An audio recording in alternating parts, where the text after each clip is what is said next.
also in the follow-up page, we're also going to have the latest information on illegal immigrants that were arrested here in Virginia. Audio Jungle.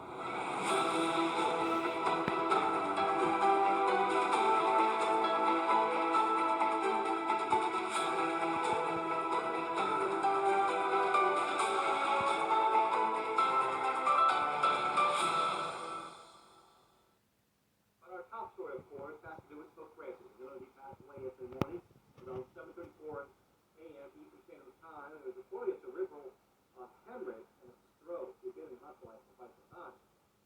Funeral is expected to take place this coming Saturday, a huge event, worldwide event, and we will make sure we live stream it as soon as we find out the time that it's going to be taking place and the location.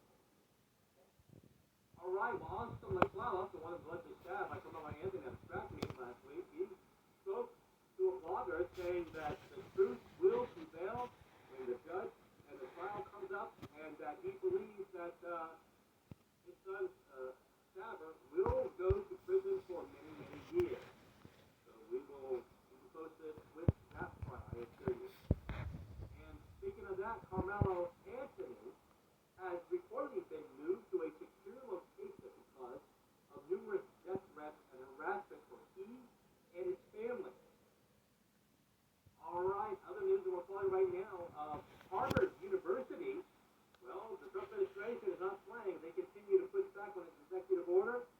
He's planning to possibly cut $1 billion more in funding unless they stop the anti-Semitism being taught there and men and women's sports. What do you guys think about that? A Delta Airlines plane carrying 300 passengers had to be boarded after the engine caught fire as the plane was moving back from the gate in Orlando.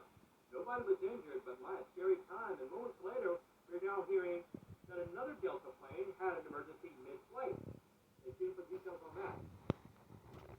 Okay, wow. A lot of news was talking about. All right, and last but not least, 500 illegal immigrants